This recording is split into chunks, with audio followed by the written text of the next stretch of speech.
बिस्मिल्लाहिर्रहमानिर्रहीम। अच्छा मैमूना, तुम्हारे हाथ में ना ये कौन सी किताब है? ये मुझे दिखाना। मलाला यूसुफज़ई। अच्छा, ये मलाला यूसुफज़ई। यार मुझे ना इस पे ना परवीन शाकिर का एक शेर याद आ रहा है, पता नहीं क्यों याद आ रहा है कि ना परवीन शाकिर का शेर इश्किया नहीं है, तो वो इश्किया के हवाले से भी दूसरे शेरों में भी मशहूर है कि हमारे नौजवान इश्किया शेरों की तरफ पता नहीं क्यों जाते।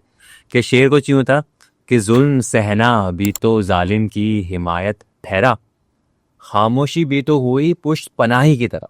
अच्छा, क्योंकि मलाला की ये किताब यकीनन आपने पढ़ ली होगी, तो मैंने भी, आप रास्ते में आप लेके आए तो मैंने भी थोड़ा कुछ पेजेस देख लिए। मलाला जो है वो उन औरतों का जिक्र करती है जिनको अपने घर से निकाल दिया गया, जी, मजलूम खवातीन का जिक्र मजलूम करती हैं। खवातीन का। हाँ, उनके लिए आवाज उठाती हैं, आवाज मजलूम उठाती, खवातीन के बेहतरीन है, बहुत अच्छा काम करती है, वेरी गुड, माशाल्लाह। अब मलाला में देख रहा था कि वो पाकिस्तान का जिक्र करती है, पाकिस्तान में भी लोग बहुत ज्यादा जो है वो बहुत मजलूम है। और अच्छा, ये पाकिस्तानी खवातीन का भी जिक्र करती हैं, सीरिया का भी जिक्र करती हैं, इजिप्ट का भी जिक्र करती हैं, कॉन्गो का भी जिक्र करती हैं, सेल्वाडोर का भी जिक्र करती हैं, ग्वाटेमाला का भी जिक्र करती हैं, दुनिया के हर ममालिक का जिक्र करती है। हर अच्छा, अब मजलूम सिर्फ, चलो ये 10 ममालिक है, बेशक मौला अली का कॉल है कि तुम जो है वो जालिम मजलूम के साथ और जालिम के खिलाफ खड़े हो जाओ। बिल्कुल एग्जैक्टली। हम इस पे अमल करने की कोशिश करते हैं, अमल करते हैं नहीं करते वो अलग बात है, ठीक है, वो शायद आप हमें अच्छे तरीके से बता सकेंगे। लेकिन जो है वो मैं देखता हूँ कि यार ये फलस्तीन भी तो एक खित्ता है। बिल्कुल अच्छा, एक मैं जगह है। ये मुझे आपसे मैं सवाल करता हूँ कि फलस्तीन कहाँ है? कराची में तो नहीं है फलस्तीन, ना कराची में है, पाकिस्तान में भी नहीं है शायद फलस्तीन जी। फलस्तीन शायद मेरे ख्याल से इसका अगर जोग्राफिकली बता दे कि फलस्तीन अगर मुझे जाना है देखने के लिए, क्या बहुत सारे लोग कह रहे हैं कि जुल्म हो रहा है, जुल्म हो रहा है, जुल्म हो रहा है, तो आप मुझे जाना है फलस्तीन, तो क्या लैंड रूट क्या है उसका? देखिए, फ़लस्तीन का रूट बिल्कुल सीधा है कि अगर आप मुस्तकीम वाला है, क्योंकि बैतुल मुक़द्दस किबला अव्वल वहीं पर है। अच्छा, पहले हम रसूल करीम के ज़माने की हद तक हम वहाँ पर नमाज़ पढ़ते थे। हम ज़ू किबलतैन में गए थे मिनसा, तो हमने वहाँ देखा कि रसूलुल्लाह को डायरेक्शन हुई कि आप यहाँ से बैतुल मुक़द्दस से किबला खाने काबा की तरफ आ जाएँ।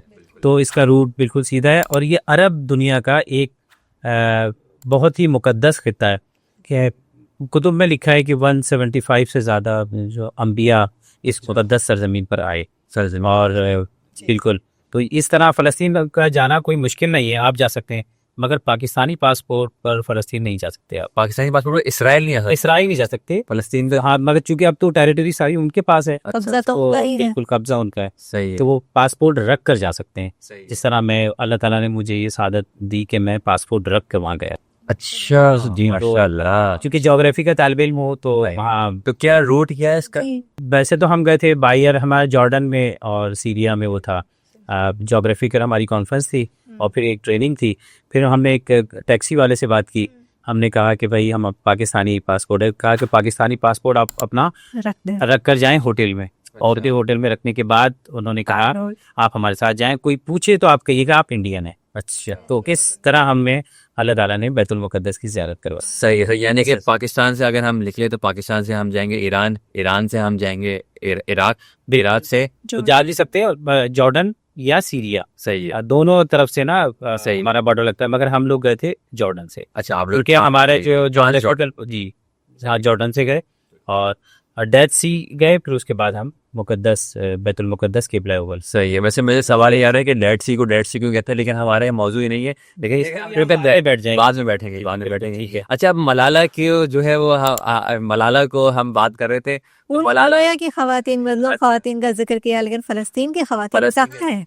अब ये काम जो है ना, हमारे पास आज एक जबरदस्त किस्म की जो है वो एक 13 साल की छोटी नन्ही राइटर मौजूद है जिसने ये काम कर दिया है। माशाल्लाह। और ये काम जो है बिफोर दी सायरन केम, तकरीबन मेरे ख्याल से शायद 50 चैप्टर है इस किताब के अंदर। 50 चैप्टर है। कराची के पाकिस्तान के हर बड़े ऑथर ने इसको इंडोर्स किया है और बहुत बेहतरीन तरीके से इस नावल को लिखा गया है। नावल के हवाले से तो मेरे ख्याल से अगर आप कुछ हल्का सा कुछ बताना चाहिए कि ये नावल क्या है, और नावल के हवाले से अगर कुछ। देखिए, नावल ये हमारे हाथ में है, इसमें जो सारे चैप्टर हैं उसमें हमारा कोई कमाल नहीं है। सही है, कमाल जो है मुसन्निफ़ का है माशाल्लाह, और इन्होंने ही लिखा है ये। सही है। और थोड़ी बहुत भी हमने वो नहीं की, हेल्प इस पॉइंट ऑफ व्यू अच्छा, से। अच्छा। जी, तो सारा का सारा इन्होंने जीपीटी ने तो की होगी ना हेल्प। चैट जीपीटी की नहीं बताएं। अब आप बताएं ये क्या है, ये क्यों लिखा है हाँ, आपने? मेरा सवाल है कि आपको एक क्या आइडिया है सईदा मिंसा जहरा,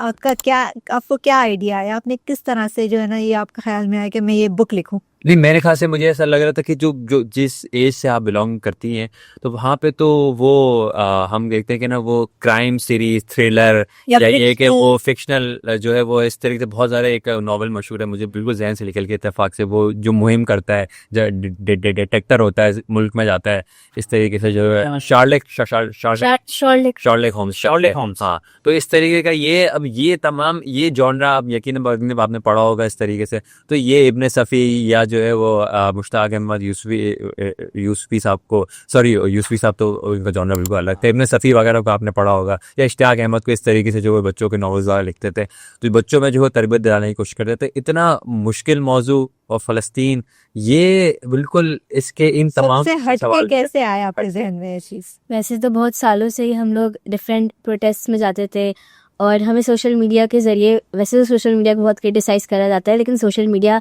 अवेयरनेस का सबसे बड़ा मुद्दा ही वही है। तो हमें सोशल मीडिया से, मतलब मुझे पर्सनली बहुत, मैंने देखा कि वहाँ क्या हो रहा है, इवन दो जो हम देखते हैं उससे कहीं ज़्यादा वहाँ पे हो रहा है असल। तो मैंने वो देखा और उसको मैंने फ़ील करा कि ये हो क्या रहा है। वैसे तो कुछ टाइम तक मैं सोचती रही कि मैं क्या करूँ क्या करूँ। फिर मैंने एक किताब लिखना शुरू करी, वो जैसे कि उन्होंने कहा वो वैसी ही किताब थी, एक थ्रिलर थी वो। उसके मैंने 8 चैप्टर्स लिखे थे। मैं 9th लिखने ही वाली थी कि मेरे फादर ने मुझे ये एडवाइस करा कि मैं एक पहले किबले पे अपनी पहली किताब लिखूं। ग्रेट।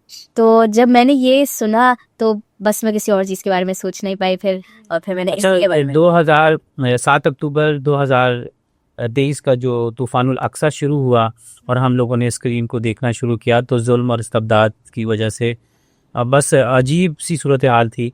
तो इस वजह से मैंने रिक्वेस्ट की और मेरी बेटी ने रिक्वेस्ट मेरी मान ली।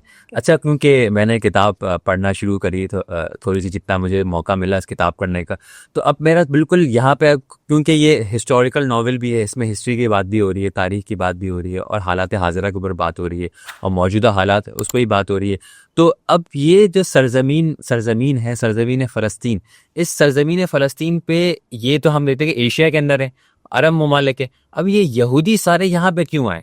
क्या यहूदियों को दूसरी कोई जगह नहीं मिली थी कि वो यहीं पे ही आए?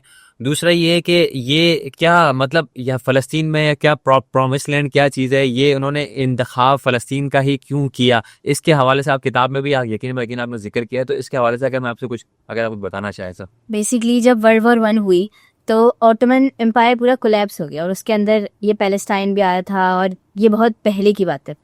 उसके बाद ब्रिटिश के हाथ में, पूरा पैलेस्टाइन ब्रिटिश के हाथ में था कि वो क्या करें।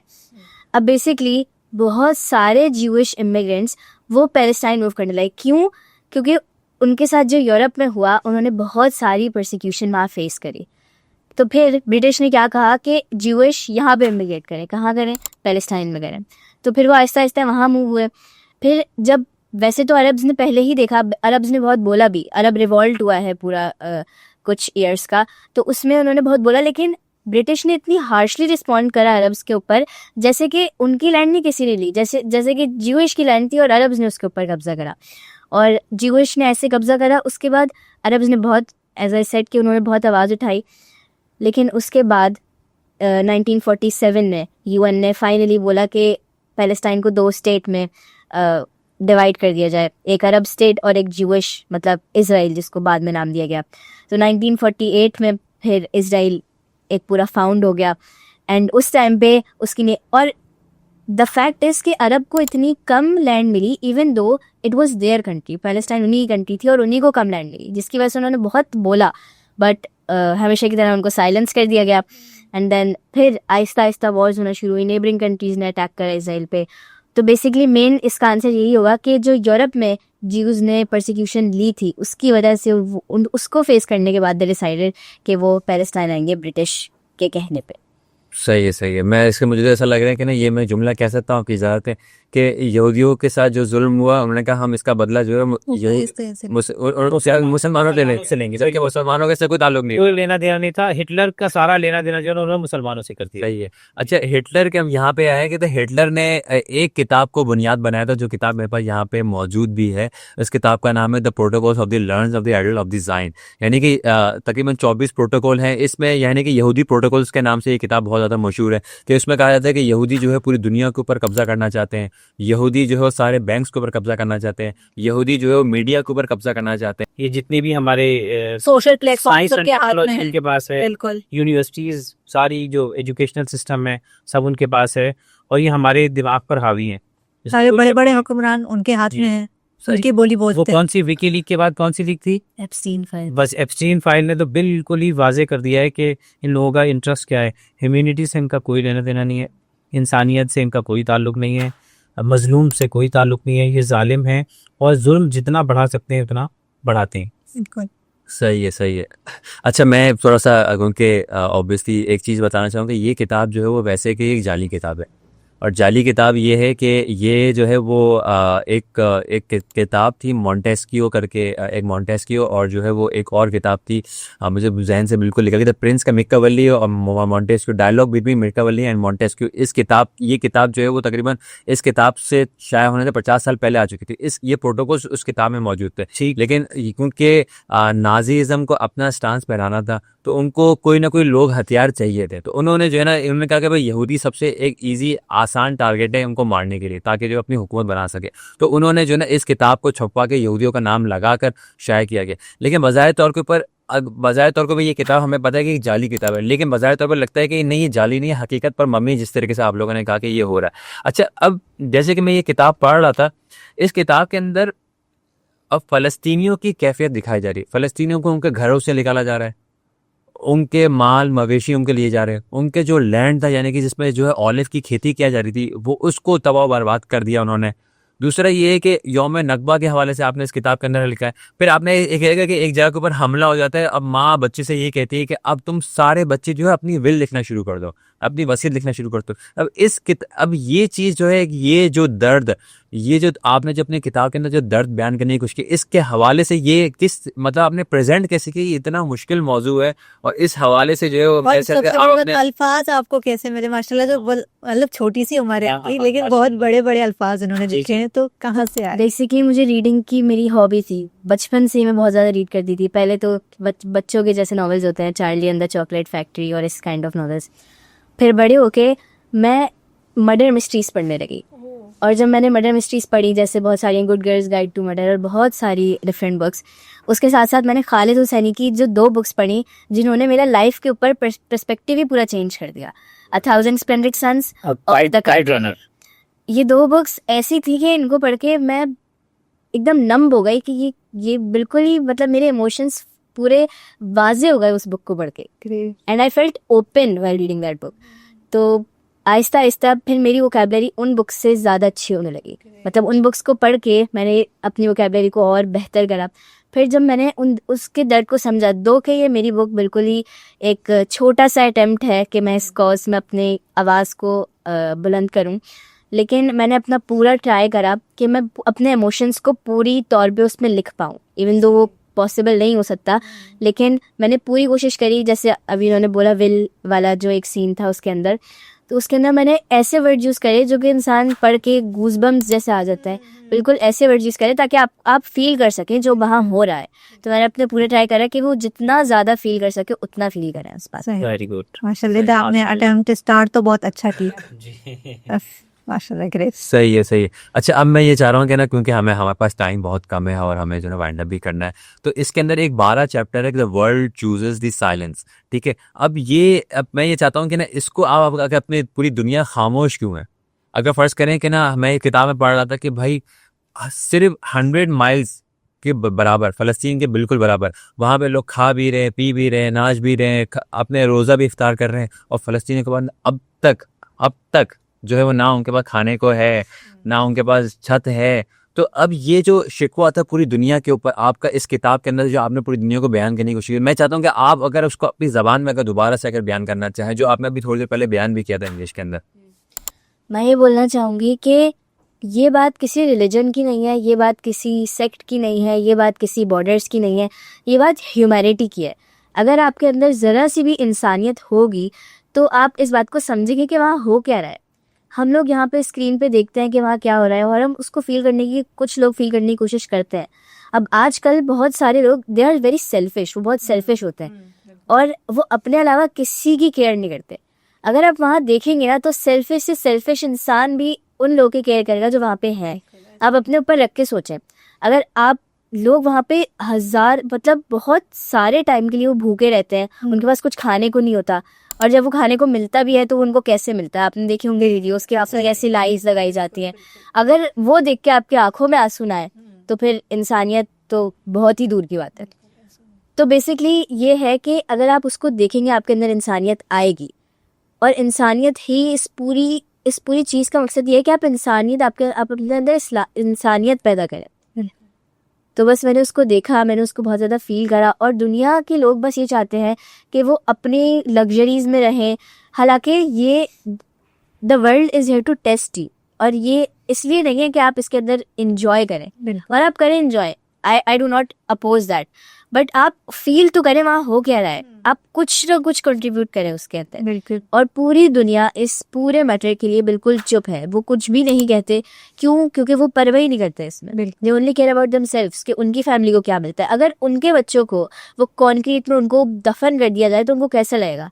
और इस सवाल का जवाब उनके पास है ही नहीं, वो इस सवाल के जवाब के लिए बिल्कुल रेडी नहीं है। और पूरी दुनिया इस चैप्टर के अंदर है कि पूरी दुनिया सिर्फ साइलेंस ही चूज करती है, वो कुछ नहीं कहते। This is also dilemma of our society, exactly our world. Exactly सही है। अच्छा, मैं विल के हवाले से मैं इसमें देख रहा था कि मैं कुछ नेट पे सर्च भी कर रहा था कि फ़लस्तीनी बच्चों से पूछा गया कि आपकी क्या ख्वाहिश है, तो वो कहते हैं कि हमें तरबूज खाना है, हमें जो है वो हम यानी कि उनकी ये ख्वाहिश नहीं है कि हमें डॉक्टर बनना है, हमें बड़े ड्रीम जो है हमें महल मिल जाए, हमें गाड़ी मिल जाए, वो पैसे मिल जाए। मैंने एक कंपैरिजन की वीडियो देखी थी, उसके अंदर कुछ फॉरेन कंट्रीज के बच्चों से पूछा गया कि आपके क्या मतलब आप क्या विश करते हैं। किसी ने कहा $10,000, किसी ने कहा कैसल, किसी ने कहा गार्डन, किसी ने कहा कुछ। और जब दूसरी वहाँ शिफ्ट करा गया तो उसके अंदर पैलेस्टाइन के बच्चों को दिखाया गया, तो उसमें सब बच्चा कोई बोलता है that I want to see my father again, मैं अपने बाप को वापस देखना चाहता हूँ, मैं अपनी माँ को वापस देखना चाहता हूँ। और ये देख के मैं अगेन यही बात बोलूँगी, कैसे आपकी आंखों में आंसू नहीं आते कि वो बच्चे इतनी छोटी चीज़ें मांगते हैं जिनकी आप कदर भी नहीं करते अपनी ज़िंदगी पे। हमारी टेबल पे खाना रखा होता है, हम आधा खाना खा के उसको छोड़ के चले जाते हैं, वो उस खाने के लिए इतना तरसेंगे कि आप सोच भी नहीं सकते। तो यही है बस। सही है, सही है। वैसे मेरा तो एंड है, अगर आप कोई फाइनल कोई सवाल करना चाहे तो उसके हवाले से। मेरे यही कहना है कि जैसे इन्होंने एक तरह से एक तरीका उन्होंने अपनाया अपनी आवाज़ बुलंद करने का, लोगों तक पैगाम पहुंचा देगा। हमारे पास भी मतलब बहुत सारी रिसोर्सेज हैं, हम कर सकते हैं, बाइकआउट कर सकते हैं, हमारे पास प्लेटफॉर्म्स हैं, उन पे हम आवाज़ उठाएं, लेकिन हम आवाज़ नहीं उठाते, बहुत से लोग नहीं उठाते। इनका ये जो इनिशिएटिव है ये मुझे बहुत अच्छा लगा कि मतलब इन्होंने थोड़ा बहुत कंट्रीब्यूट तो किया, स्टार्ट तो लिया इन्होंने। तो हमें भी यही करना चाहिए कि जो लोग हमें देख रहे हैं उनको भी कुछ तो अपने हिस्से की जो है ना वो क्षमा रोशन करनी चाहिए, बिल्कुल करनी चाहिए। एग्जैक्टली। एज़र वो आप अपनी आवाज़ उठाएं, बाइकआउट करें, या ऐसी चीज़ें जो है ना आगे शेयर भी कर सकते हैं। आप बोल नहीं सकते, वो चीज़ें शेयर करो ताकि और लोगों तक पहुंचे, उनको पता तो चले कि हो क्या रहा है। बस यही है मेरा। सही है, सही। अच्छा, अगर हाँ आप कुछ ऐड करना चाह रहे थे। अच्छा, मैं इसके हवाले से चूँकि मैंने जैसे कि कहा कि सारी राइटिंग माशाल्लाह मिन्सा की अपनी है और आइडिया भी हमारा नहीं है, गो कि हम मुख्तलिफ प्रोग्राम में जाते और आते रहे फ़लस्तीन के हवाले से, मगर मैंने कुछ शख्सियात से इसके ऊपर रिव्यू करवाया माशाल्लाह। उनमें डॉक्टर फ़ातिमा हसन साहिबा हैं माशाल्लाह, उन्होंने आधा इनका नावल अमेरिका में पढ़ा और आधा ढाका में पढ़ा, बहुत मसरूफ़ उनका शेड्यूल होता है। तो उन्होंने ही आर्ट्स काउंसिल में अभी जो तकरीब रहनुमाई थी वो सब कुछ उन्होंने ही करवाई, तो उनके शुक्रगुजार हैं हम कि उन्होंने ये सरपरस्ती की।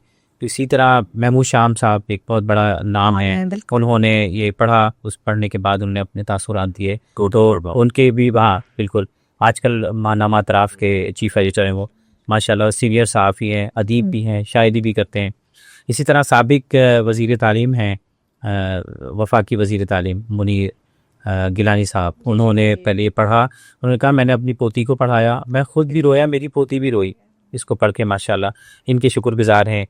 इसी तरीके से निसार तिरमिज़ी साहब हैं, उन्होंने इसके हवाले से लिखा और वो एडिटर हैं माशाल्लाह। इसी तरह आहनामा ताहिरा निकलता है, स्पेशली ख़वातीन से रिलेटेड है, मगर वो हजरात भी पढ़ सकते हैं। उसके एडिटर हैं हैदर अब्बास साहब एहसास, उन्होंने भी माशाल्लाह ना सिर्फ ये कि इनकरेज किया बल्कि बहुत ज़्यादा कहा कि मुझे बहुत खुशी हो रही है। सहर टीवी के अजीम सब्जवारी साहब हैं, उनके भी यानी उनका अगर हम इन लोगों का शुक्रिया ना अदा करें तो मुश्किल है कि हमारा काम हो पाए। सिप्ला के प्रेसिडेंट हैं प्रोफेसर मुनव्वर अब्बास साहब। अच्छा, नुसरत अनीस साहिबा हैं, डॉक्टर भी हैं, प्रोफेसर भी हैं, इनकी 7 किताबें आ चुकी हैं, तो माशाल्लाह उन्होंने लिखा इसके ऊपर। एहतशाम अनवर साहब मेट्रो मॉर्निंग वाले, तो उन्होंने माशाल्लाह लिखा है। इसी तरह गज़ाला रोशन साहिबा हैं, ये इंग्लिश की प्रोफेसर हैं। जब इनको इसने कहा मिंसा ने कि मेरी नावल को आप रिव्यू कर दें, गो कि आप चूँकि इंग्लिश लिटरेचर में मास्टर भी हैं और प्रोफेसर भी हैं जी, तो उन्होंने पढ़कर वापस किया और ये कहा कि भाई मैं इसके अंदर कोई एडिट नहीं कर सकी। तो माशाल्लाह देखिए ऑल्सो बहुत अच्छी बात है। अच्छा, मोहम्मद रज़ा काज़मी साहब जिन्होंने जुल्फ़िकार अली भुट्टो साहब पर भी लिखा है डॉक्टर, जी बिल्कुल माशाल्लाह, और वो ऑक्सफोर्ड के एडिटर भी रहे, उन्होंने भी बहुत अच्छा तज्ज़िया और तबसरा किया है। तो ये इस बारी काविश में इन लोगों का भी हिस्सा, बेशुमार लोगों का अगर हम नाम लेंगे तो आप लिस्ट पॉडकास्ट जो है बढ़ती जी लिस्ट बढ़ जाएगी, मगर इन लोगों का बहुत ज़्यादा अमल माशाल्लाह से मिंसा की छोटी सी कोशिश इतने लोगों तक पहुंची जी, है बिल्कुल। और आगे और बढ़ेगी और लोगों तक पहुंचेगी इंशाल्लाह। यही वो है, ग्रेट वर्क। ख्वाहिश है इंशाल्लाह। अच्छा मिंसा, मैं बिल्कुल आखिर में चाह रहा हूँ कि ना ये जो हम यहाँ पे इस किताब के अंदर एक और भी चैप्टर था, ये जो अतराफ ममालिक की मुनाफिकत है। अब हम देखें कि फ़लस्तीन के ऊपर मुसलमान ममालिक भी तो है, इजिप्ट नहीं है, जॉर्डन नहीं है, सीरिया नहीं है, ये ममालिक क्यों मदद नहीं कर रहे? हम तो मैं लगा पाकिस्तान तो बहुत दूर है, बेशक पाकिस्तानियों भी मदद कर रहे हैं, लेकिन जो अतराफ के ममालिक है वो क्यों नहीं आवाज़ उठा रहे, वो क्यों नहीं मदद कर रहे, वो क्यों खामोश करे बैठे रहे? दूसरी बात यह है कि हम ये देख रहे हैं कि फ़लस्तीनियों की हिमायत में कोई नहीं आ रहा है, लेकिन इसराइल की हिमायत में बहुत बड़े बड़े ममालिक आ जाते हैं। तो ये पूरी दुनिया की मुनाफिकत है। इसके हवाले से अगर मैं चाहूँगा कि आप उनका एटलीस्ट हमारे लोगों को, हमारे नौजवान को, हमारे बच्चों को बता तो सके कि ये जो है इनका चेहरा आश्कार तो आप कर सके। बिल्कुल फाइनल ऑलमोस्ट हर चीज़ का आंसर यूएस से ही शुरू होता है और यूएस से ही खत्म। तो जहन में भी यही बात थी जी, जहन में। और ये सब कंट्रीज यूएस से फ़ायदा ही उठाते हैं और यूएस ने ऐसा ट्रैप कर लिया इन कंट्रीज़ को। और मैं सोचती हूँ कि इनके गवर्नर्स को बिल्कुल भी मतलब उनके अंदर ह्यूमैनिटी नहीं है। वो ये सोचते ही नहीं है कि सिर्फ अपने फ़ायदे के लिए कि उनकी कंट्री को ये हो जाए, उनकी कंट्री को वो हो जाए, किसी वहाँ पे क्या कुछ नहीं हो रहा। और वो सिर्फ ये चाहते हैं कि उनको यूएस से फ़ायदा मिले। बहुत सारे मुस्लिम कंट्रीज ऐसे हैं जो सिर्फ यूएस के फ़ायदे की वजह से यूएस को फॉलो करता है, और क्योंकि यूएस इसराइल को फॉलो करता है और इसराइल यूएस के अलावा कुछ भी नहीं है। बिल्कुल ऐसे ही। अच्छा, 1979 की रेवोल्यूशन में इमाम खोमैनी ने अपनी कौम से खिताब करते हुए कहा कि मुसलमानों की तमाम तर मुसीबतों का जिम्मेदार अमेरिका है। वाह मिंसा, बिल्कुल ऐसे ही है ऐसे ही है। कि अगर इसराइल के पीछे अमेरिका ना हो तो इसराइल कुछ भी नहीं है। एक बाल्टी पानी डालें वो इसराइल में सैलाब आ जाएगा, बह जाएगा। वो ऐसे ही है मैडम। शहीदा कंट्री है इसराइल, और उसके पीछे यूएस जो आया उसने मिलिट्री सपोर्ट दी, उसको हर तरीके की सपोर्ट यूएस प्रोवाइड कर रहा है। बिल्कुल।